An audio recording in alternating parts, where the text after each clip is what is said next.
మన ప్రభువును లోకరక్షకుడైన యేసుక్రీస్తు నామములో కూడి వచ్చిన అందరికీ శుభములు, దేవుని ఆశీర్వాదములను నేను మీకు తెలియజేస్తున్నాను. ఇది ఒక శ్రేష్టమైనటువంటి దైవ సందేశాన్ని మనం అర్థం చేసుకుందాం. అనుభవజ్ఞులైనటువంటి క్రైస్తవులకు మాత్రమే ఈ విషయము అర్థమవుతుంది. కొత్తగా వస్తున్నటువంటి వారికి ఇది అంతగా బాగా అర్థం కాదు కనుక కొంచెం జ్ఞాపకం చేసుకోండి.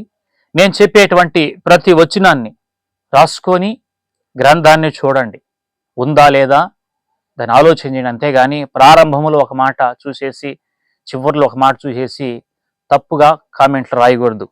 ప్రతి విషయము చెప్పేటువంటి ప్రతి మాట గ్రంథాన్నిలో ఉందా లేదా అనే దాన్ని పరిశీలన చేసి పరిశుద్ధాత్మ సహాయముతో ఈ విషయాలు మనం ధ్యానం చేసుకుందాం. ఇంతకీ అంశం, ప్రార్థన ఎవరికి చేయాలి? తండ్రి అయినటువంటి దేవునికా, కుమారుడైనటువంటి యేసుక్రీస్తు ప్రభువు వారికా, పరిశుద్ధాత్మ దేవునికా? ఎవరికి ప్రార్థన చేయాలి? ఎవరికి చేస్తే మన ప్రార్థన దేవుని సన్నిధిలో చేరుతుందనే విషయాన్ని మనం జాగ్రత్తగా ధ్యానం చేద్దాం. ఉత్తరం రాసేటప్పుడు అడ్రస్ కరెక్ట్గా ఉండాలి. అడ్రస్ కరెక్ట్గా లేకపోతే ఆ ఉత్తరము మనం ఎవరికి రాస్తున్న వారికి అందకపోవచ్చు. కనుక దేవునికి ప్రార్థన చేసేటప్పుడు ఎలా చేయాలి? దానికంటూ ఒక క్రమం ఉంది. ఆ క్రమములోనే మనం ప్రార్థన చేసినప్పుడు ఆ ప్రార్థన దేవుని సన్నిధికి చేరుతుంది. అయితే ప్రాముఖ్యంగా పాత నిబంధన గ్రంథములో మనకు ప్రాముఖ్యమైనటువంటి వ్యక్తి ఎంతో మంది భక్తులు ఉన్నారు, కానీ ప్రాముఖ్యంగా మనం దావీదు మహారాజుని తీసుకుంటూ ఉంటాం.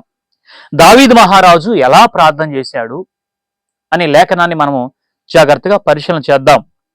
కీర్తనలు 18వ దావీదు కీర్తన 6వ వచనంలో అక్కడ ఒక శ్రేష్టమైన మాట రాయబడి ఉంటుంది.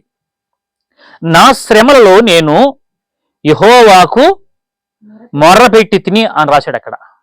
అక్కడ ఎవరికని ఆయన ప్రార్థన చేసినట్లు ఉందంటే యెహోవా అని రాయబడి ఉంది. అక్కడ నా దేవుడైనా లేకపోతే నేను యెహోవాకు మొర్రపెట్టి తిని అంటే ప్రార్థన చేశాడు.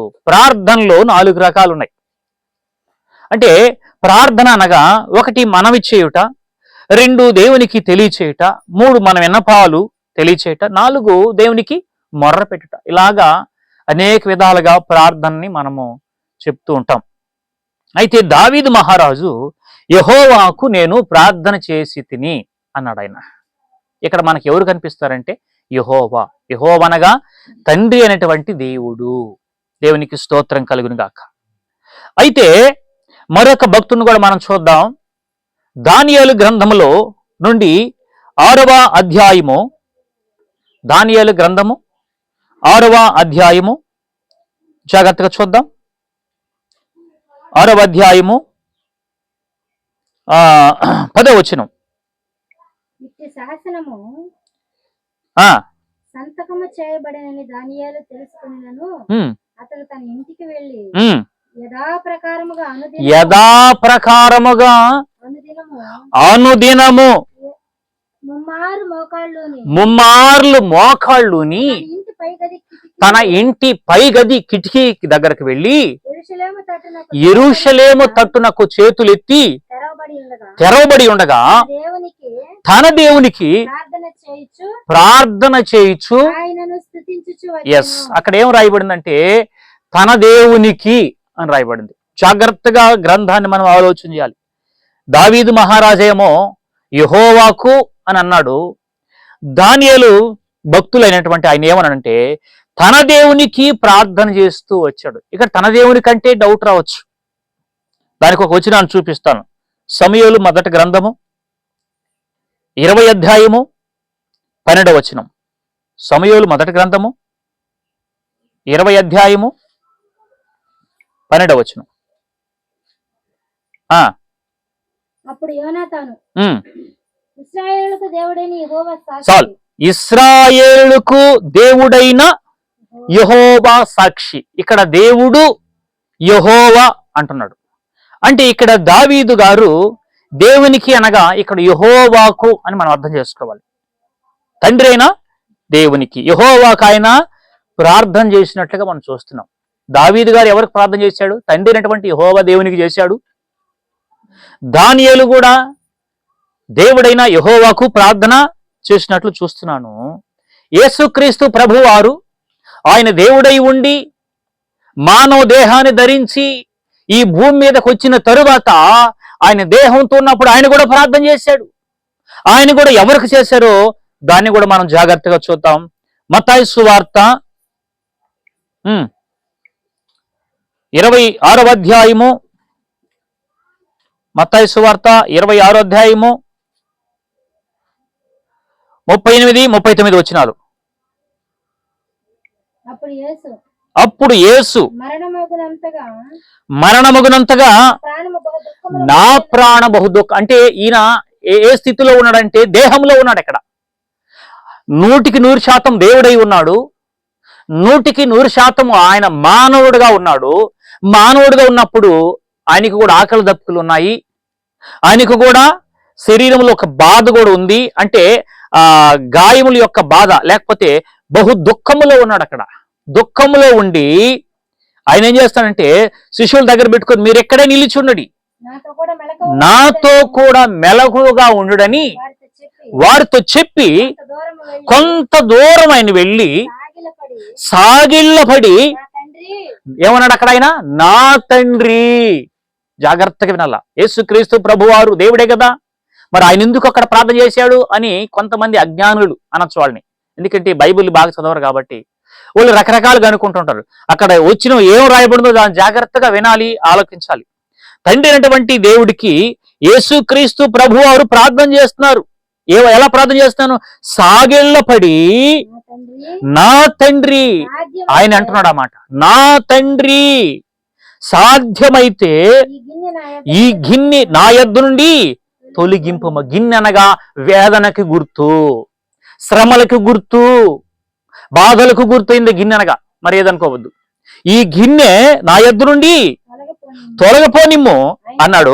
అయినను నా ఇష్ట ప్రకారము కాదు, నీ చిత్తమే జరిగించు అని యేసుక్రీస్తు ప్రభువారు ప్రార్థన చేస్తూ ఉన్నాడు. దేవునికి స్తోత్రం కలుగును గాక. అయితే ప్రజలందరూ కూడా అపార్థం చేసుకున్నటువంటి ఒక వచనం ఉంది, దాన్ని అర్థం చేసుకోలేకపోతున్నారు. ఆ వచనం కూడా నేను తెలియజేస్తాను. కొలస్సీలు రాసినటువంటి పత్రిక 3వ అధ్యాయము, కొలస్సీలు రాసిన పత్రిక 3వ అధ్యాయము 17వ వచనం.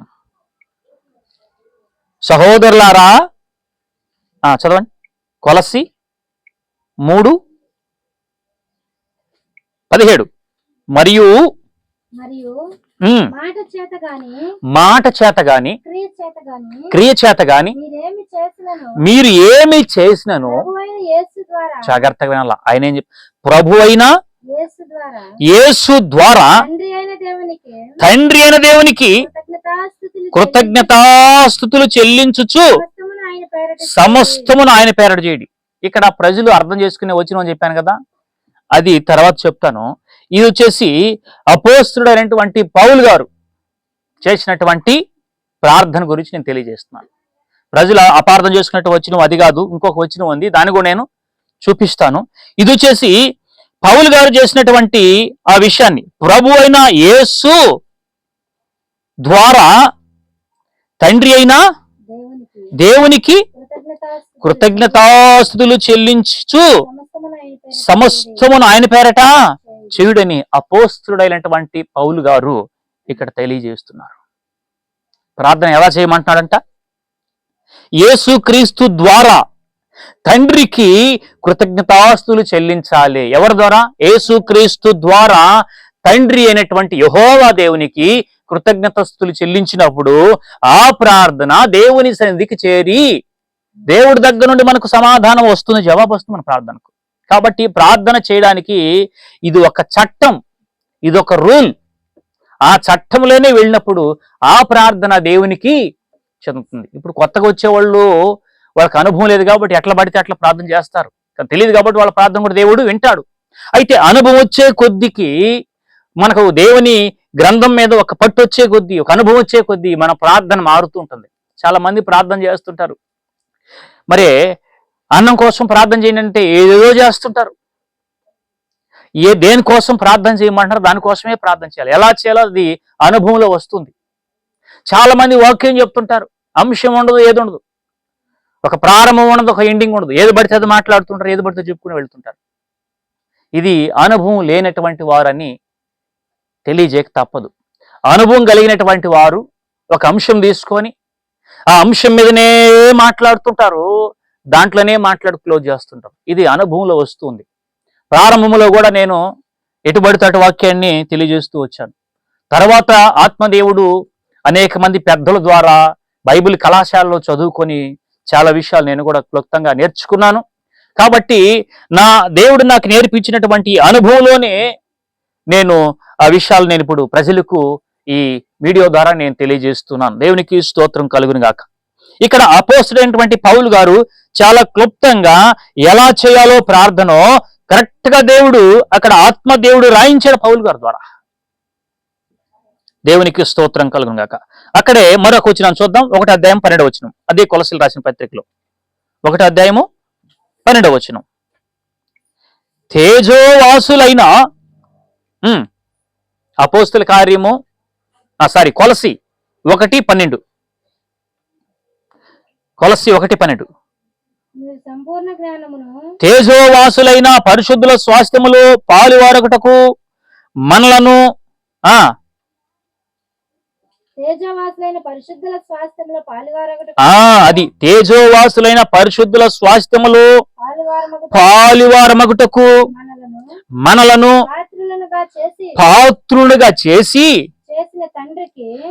పాత్రులుగా చేసిన తండ్రికి మీరు కృతజ్ఞతాస్తుతులు చెల్లించవలనని దేవుణ్ణి బ్రతిమలాడుకొనుచున్నాను. చాలా క్లియర్గా స్పష్టంగా ఉంది. తండ్రి అయిన మీరు తండ్రికి కృతజ్ఞతాస్తుతులు చెల్లించాలి. ఏ తండ్రి? యెహోవా, దేవుడైన యెహోవాకు మరి మరి యేసుక్రీస్తు ద్వారా మీరు కృతజ్ఞతాస్తుతులు చెల్లించండి. పై వచనంలో మనం చూసాము. కిందకు వచ్చే కాడికి 1వ అధ్యాయము 12లో తండ్రికి మీరు కృతజ్ఞతాస్తుతులు చెల్లించండి అని అక్కడ క్లారిటీగా దేవుడు రాయించి ఉంచాడు. దేవునికి స్తోత్రం కలుగును గాక. దేవుని పరిశుద్ధమైన నామానికి మహిమ కలుగును గాక. కాబట్టి యేసుక్రీస్తు ప్రభువారు మీద యూదులు మరి కొన్ని సందర్భాల్లో బాధపడి ఉంటారు. ఎందుకు? దాన్ని కూడా నేను తెలియజేస్తాను. దాన్ని తెలియజేసే ముందు యోహాను సువార్త 16వ అధ్యాయము 23వ వచనం. యోహాను సువార్త 16వ అధ్యాయము 23వ వచనం. ఆ దినమున మీరు దేని గూర్చి, ఇక్కడ ఎవరు చెప్తున్నారంటే ఇక్కడ యేసుక్రీస్తు ప్రభు చెప్తున్నారు. మళ్ళా మీరు నా తండ్రి పేరట, మీరు తండ్రిని నా పేరట, ఇక్కడ బాగా అర్థం చేసుకోవాలి. మీరు తండ్రిని నా పేరట, ఇక్కడ ఎవరు చెప్తున్నారు? యేసుక్రీస్తు ప్రభు చెప్తున్నారు. మీరు తండ్రిని నా పేరట ఏమి అడిగినను ఆయన మీకు అనుగ్రహించును, మీతో నేను నిశ్చయముగా చెప్పుచున్నాను. యేసుక్రీస్తు ప్రభువారు స్పష్టంగా ఆయనే రాసినటువంటి, ఆయనే పలికినటువంటి మాటలు ఇవి కూడా. మీరు అడగాలంటే తండ్రిని నా పేరట అడగండి, నిశ్చయంగా నా తండ్రి మీకు అనుగ్రహిస్తాడని యేసుక్రీస్తు ప్రభులు వారు స్పష్టంగా తెలియజేస్తున్నాడు. ఇక్కడ దేవునికి స్తోత్రం కలుగుగాక. ఇక్కడ కూడా మనకు ఇక పరిశుద్ధాత్మ దేవుని గురించి కూడా ఆలోచన చేయొచ్చు. ఆయన ద్వారా ప్రార్థన చేయొచ్చా? అసలు ఆయన కార్యం ఏంటి అంటే, తండ్రి అయినటువంటి దేవుడు ఉన్నాడు, పరిశుద్ధాత్మ దేవుడు ఉన్నాడు, యేసుక్రీస్తు ప్రభు వారు ఉన్నారు. వారు ఏకమై ఉన్నారు, వారు వివిధ పనులు కలిగి ఉన్నారు. తండ్రి అనగా ఆయన తండ్రి అయినటువంటి యెహోవా దేవుడు. యేసుక్రీస్తు ప్రభు మానవ రూపం ధరించుకొని భూమి మీదకి వచ్చాడు, ఆయనకి దేవుడు అప్పగించిన పని నెరవేర్చాడు. పరిశుద్ధాత్మ దేవుడు అనగా ఆదరణకర్త అయిన దేవుడు, ఆయనకు కూడా దేవుడు ఒక పని అప్పగించినప్పుడు ఆయన కూడా ఆ పనిని సంపూర్ణంగా నెరవేరుస్తూ వచ్చాడు. ఒకానొక సందర్భంలో యోహాను సువార్త 14వ అధ్యాయము 15వ వచనంలో అక్కడ యేసుక్రీస్తు ప్రభు వారు ఒక మాట అంటాడు. 14వ అధ్యాయము 15వ వచనం. మీరు నన్ను ప్రేమించిన ఎడల నా ఆజ్ఞలు మీరు గైకొంటారు. నేను తండ్రిని వేడుకుంటాను, మీ యొద్ద, జాగ్రత్తగా వినాలి, మీ యొద్ద ఎల్లప్పుడూ ఉండుటకు. ఆయన వేరొక ఆదరణకర్తను ఆయన వేరొక అన్నాడు. ఇక్కడ నేనే వెళ్ళి నేనే వస్తాను అనలా. మీ యొద్ద ఎల్లప్పుడూ ఉంటాడు ఆయన, అంతేగాని అటు ఇటు వెళ్ళడు. ఎల్లప్పుడు మీతోనే ఉంటాడు, మీలోనే నివాసం చేస్తాడు. ఆయనే పరిశుద్ధాత్మ దేవుడు. కానీ నేను తండ్రిని వేడుకుంటాను, వేడుకొని వేరొక ఆదరణకర్తను మీ యొద్దకు పంపిస్తాను. అనగా సత్యస్వరూపియగు ఆత్మను మీకు అనుగ్రహించును. 26వ వచనం అక్కడే. అనగా ఆ పరిశుద్ధాత్మ దేవుడు అనగా తండ్రి నా నామమున పంపబోవు పరిశుద్ధాత్మ సమస్తమును మీకు బోధించి నేను మీతో చెప్పిన సంగతులన్నిటినీ మీకు జ్ఞాపకం చేస్తాడు. యేసుక్రీస్తు ప్రభు దేహంతో ఉన్నప్పుడు ఏ విషయాలైతే చెప్పాడో అవన్నీ కూడా పరిశుద్ధాత్మ దేవుడు జ్ఞాపకం చేస్తాడు. ఇప్పుడు ఆయన వచ్చాడు, భూమి మీదకి వచ్చాడు, సర్వ మానవాళ్ళందరి కొరకు ప్రాణం పెట్టాడు, చిలువలో చనిపోయినాడు, అనేక విషయాలు తెలియజేశాడు. ఆయన వెళుతూ నేను వెళితే మీకు ప్రయోజనం ఉంది. ఏంటంటే నేను వెళ్ళి వేరొక ఆదరణకర్తను పంపిస్తాను. ఆయన ఏం చేస్తాడు తెలుసా? నేను బోధించిన సంగతులన్నిటినీ కూడా మీకు జ్ఞాపకం చేస్తున్నాడు పరిశుద్ధాత్మ దేవుడు. 15:26 వచనం అక్కడే. యోహాను సువార్త. తండ్రి యొద్ద నుండి మీ యొద్దకు నేను పంపబో ఆదరణకర్త అనగా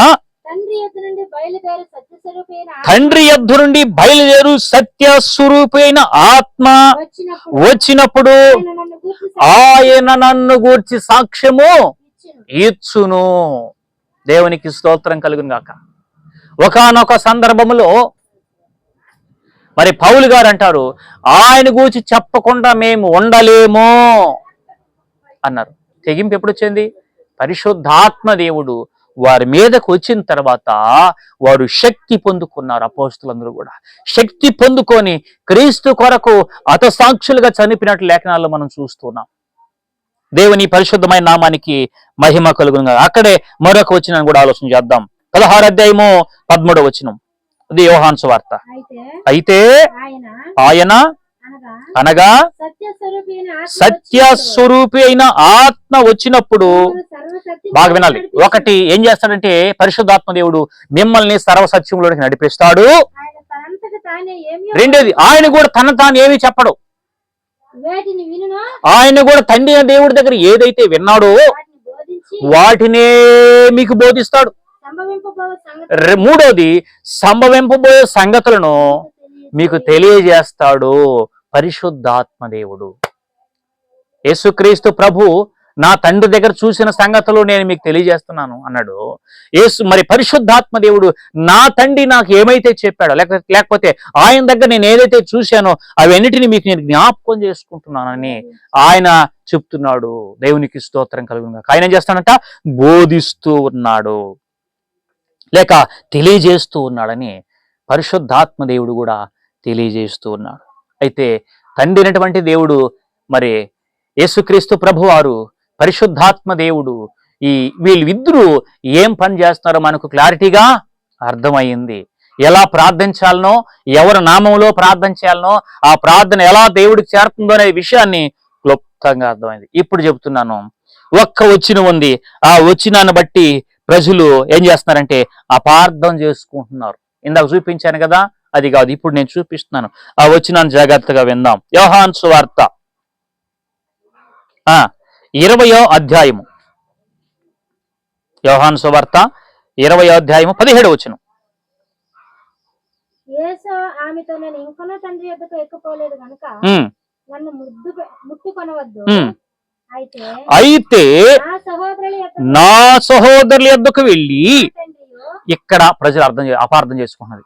నా తండ్రియు మీ తండ్రియు నా దేవుడును మీ దేవుడునైనా వాని యొద్దకు ఎక్కిపోవచ్చు. ఇక్కడ యేసుక్రీస్తు దేవుడు అన్నాడు కదా, అక్కడ ఏ సందర్భంలో అన్నాడు ఆయన అర్థం చేసుకోవాలా. అది అర్థం కాకనే ఆయన దేవుడైతే ఆయన ఎందుకు ఆయనకు ప్రార్థన చేశాడు? ఆయన ఎందుకు దేవుడు అన్నాడు? ఒకానొక సందర్భంలో మోషేను కూడా దేవుడిగా నియమించాడు ప్రజల కొరకు, ఇశ్రాయేల్ ప్రజల కొరకు. నేను దేవుడిగా నియమిస్తున్నాను అని అన్నాడు. ఎవరికైతే దేవుని వాక్యాలు తెలుసుంటారో వాళ్ళు దైవములు అని కూడా రాయబడి ఉంది. అంటే ఆ సందర్భాన్ని మనం అర్థం చేసుకోవాలి. యేసుక్రీస్తు ప్రభు ఆయన ఏ సందర్భంలో అంటే అక్షరాల మానవ రూపంలో ఉన్నాడు. మానవుడు కొనాల్సిన బాధ అంతా కూడా ఆయన అనుభవిస్తున్నాడు. ఆ సందర్భంలో ప్రజలకు ఒక మాదిరిగా తెలియజేస్తున్నారు. నా తండ్రి మీ దేవుడు నా దేవుడు అని ఆయన దేహంతో ఉన్నప్పుడన్న మాటలు అవన్నీ కూడా దేవుని పరిశుద్ధమైన నామానికి మహిమ కలుగును గాక. అయితే యేసుక్రీస్తు ప్రభు దేవుడు కాదా? దేవుడే. ఆయన దేవుడై ఉండి, ఫిలిప్పీయులకు రాసిన పత్రిక 2:5 రాయబడింది, ఆయన దేవుని స్వరూపం గలవాడై ఉండి దేవునితో సమానంగా ఉన్నట్టుకు విడిచిపెట్టకూడని భాగ్యమును ఎంచుకున్నాడు అని రాయబడింది అక్కడ. ఆయన 100% దేవుడే, 100% మానవుడే. 2:5 ఫిలిప్పీయులకు రాసిన పత్రిక. క్రీస్తు యేసునకు కలిగిన ఈ మనసు, ఏ మనసు? మీరు కూడా కలిగి ఉండే ఏ మనసు అది? ఆయన దేవుని స్వరూపము కలిగిన వాడై ఉండి దేవునితో సమానంగా, బాగా వినాలి, దేవునితో సమానంగా ఉండుట, విడిచిపెట్టకున్నటువంటి భాగ్యముని విడిచిపెట్టి మనుష్యులు పోలికగా పుట్టి దాసుని స్వరూపమును దేవుడు ధరించుకున్నాడు. తన్ను తానే రిక్తునిగా తీసుకున్నాడు, తగ్గించుకున్నాడు. ఆయన దేవుడే తగ్గించుకొని ఈ భూమి మీదకి వచ్చాడు, రిక్తునిగా చేసుకొని వచ్చాడు. దేవునికి స్తోత్రం కలుగును గాక. అయితే యేసు ప్రభువుని ఈ మాట చెప్పినప్పుడు యోహాను సువార్త 5:18 యూదులు యేసు ప్రభు మీద కొట్టడానికి, చంపడానికి తిరగబడ్డారు. ఎందుకో తెలుసా? వాళ్ళకి అర్థం కావడం ఆయన ఏ ఉద్దేశంతో చెప్తున్నాడో. యోహాను సువార్త 5:18 దేవుడు తన సొంత తండ్రి అని చెప్పి అంటే యేసుక్రీస్తు చెప్తున్నాడు, నాకు ఆయన సొంత తండ్రి అని చెప్పి దేవునితో సమానముగా చేసుకున్నాడు గనుక ఇందు నిమిత్తము యూదులు ఆయన చంపవలనని ఎక్కువగా ప్రయత్నం చేశారు. వాళ్ళకి అర్థమైతే కదా, ఈయన ఎన్నగా అహమానం పుట్టాడు, ఈయన వడ్లవాని కుమారుడు కదా, ఆయన కుమారుడు కదా, ఈయన కుమారుడు కదా, పలానాయన సహోదరుడు కదా అంటున్నారు. అంటే వీళ్ళు దేహంతో చూస్తున్నారు. ఒకానొక సందర్భంలో నేను అబ్రాహాము కన్నా పుట్టక మునుపు నేను ఉన్నవాడు అన్నాడు ప్రభువైన యేసుక్రీస్తు వారు. వాళ్ళకి అర్థం కావడం లేదు. ఆయన మాట్లాడే సందర్భం ఏంటి? ఈ దేవాలయాన్ని పాడగొట్టి నేను 3 రోజులు కడతానన్నాడు. అయ్యా దీన్ని కట్టడానికి 40 సంవత్సరాల దాకా పట్టింది నాకు సుమారుగా, ఈయన 3 రోజులు కడతానంటే ఆయన చెప్పే మాటలన్నీ కూడా ఆత్మీయంగా ఉన్నాయి. వీళ్ళు భౌతికంగా ఆలోచన చేస్తున్నారు యూదులు. అందుకని యూదులు యేసు ప్రభువును కొట్టడానికి, చంపడానికి ప్రయత్నం చేశారు. ఆయన చెప్పినటువంటి దేవాలయము ఈ దేహము, ఈ దేవాలయం గురించి ఆయన మాట్లాడుతున్నాడు. అయితే వాళ్ళు దాన్ని అర్థం చేసుకోకుండా యేసు ప్రభు మీద పగబట్టి ఆయన చంపడానికి ప్రయత్నం చేస్తారు. ఈయనెవరో దేవుని కుమారుడు అంట, అంటే వాడిని వడ్లవాని కుమారుడుగానే చూస్తున్నారు ప్రభువైన యేసుక్రీస్తుని, దేహంతో చూస్తున్నారు యూదులు. ఈ రోజు కూడా యేసుక్రీస్తు ప్రభువుని యూదులు అంగీకరించకపోవడం కారణం ఏంటంటే వాళ్ళు యెహోవా దేవుడినే చూస్తున్నారు. ఆయన ఇంకా వస్తాడు, అరే నాయన వచ్చాడు యేసుక్రీస్తు ప్రభువు, మీరు సిలువ వేయబడిన ఆ యేసుని మీరు చంపారు, ఆయనే దేవుడు ప్రభువుగా మళ్ళా లేపుకున్నాడని చెప్తున్నాడు. వాళ్ళు నమ్మడం వల్ల లేఖనాలు. అయితే యేసుక్రీస్తు ప్రభు వచ్చాడు, చనిపోయినాడు, సమాధి చేయబడ్డాడు, మరలా తండ్రి దగ్గరికి వెళ్ళాడు, వేరొక ఆదరణకర్తను పంపించాడు. ఆ ఆదరణకర్త ఈ రోజు సంఘాల్లో మరి వాక్యాన్ని బోధిస్తున్నాడు పరిశుద్ధ ఆత్మ ద్వారా. దేవునికి స్తోత్రం కలుగును గాక. అయితే యేసుక్రీస్తు ప్రభు ఆయన భూమి మీదకి రాకమునిపే దావీదు గారు 2వ కీర్తన 7వ వచనంలో సెలవిస్తున్నాడు. ఆయన ఇది ఒక ప్రవచనంతో కూడినటువంటి మాట. కీర్తన 2:7 దావీదు కీర్తన. దావీదు కీర్తన 2:7 వచనం. నీవు నా కుమారుడు. యెహోవా సెలవిస్తున్నాడు ఈ మాట. యెహోవా ఏం చెప్తున్నాడు? సెలవిస్తున్నాడు, నీవు నా కుమారుడువు, నేడు నేను నిన్ను కనియును. ఇది ఒక ప్రవచనం.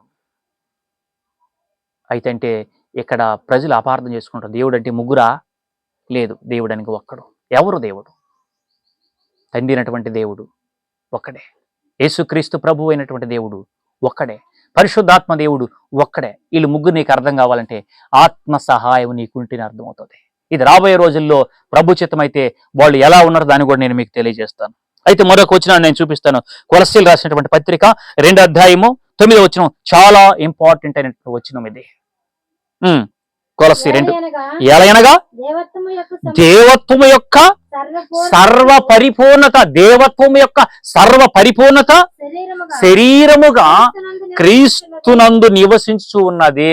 ఇప్పుడు మీకు అర్థమై ఉండొచ్చు వచ్చినాన్ని. దేవత్వం యొక్క సర్వ పరిపూర్ణత ఎవరెందు ఉన్నది? క్రీస్తునందు నివసించు ఉన్నది. అయితే ప్రభువే ఆత్మ అని కొరింథీయులకు రాసిన 2వ పత్రిక 3:17 రాయబడింది. కాబట్టి మనం బాప్తిస్మం ఇవ్వాలని కూడా ఎలా ఇవ్వాలి? బాప్తిస్మము మత్తయి సువార్త 28వ అధ్యాయము 19వ వచనం. మత్తయి సువార్త 28:19 త్వరగా.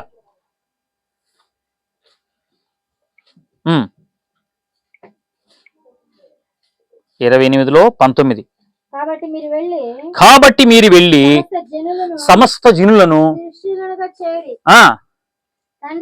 ఇదిగో బాప్తిస్మం ఎలా ఇవ్వమన్నాడు దేవుడు? తండ్రి యొక్కయు కుమారుని యొక్కయు పరిశుద్ధాత్మ యొక్కయు నామములో వారికి బాప్తిస్మం ఇచ్చు. కొన్ని సందర్భములు యేసు నామములను కూడా రాయబడింది. అది ఎందుకు రాయబడింది? ఆ సందర్భం అర్థం చేసుకోవాలి. దేవుడు చెప్పిన సందర్భం ఏంది? తండ్రి యొక్కయు కుమారుని యొక్కయు పరిశుద్ధాత్మ నామములోనికి ఒకే నామము, ఆ నామములోనికి వారికి బాప్తిస్మం ఇవ్వాలని రాయబడింది. అయితే తండ్రి అయినటువంటి దేవుడు యేసుక్రీస్తు ప్రభువారు పరిశుద్ధాత్మ దేవుడు ఏకమై ఉన్నారు, ఒకటిగా ఉన్నారు. వారిని విభజించి లేఖనాలు పరిశీలన చేసినప్పుడు వాళ్ళ యొక్క పాత్రలు ఏమిటి, ఎలా ఉన్నాయనేది మనకు క్లుప్తంగా అర్థమవుతుంది. దేవునికి స్తోత్రం కలుగును గాక.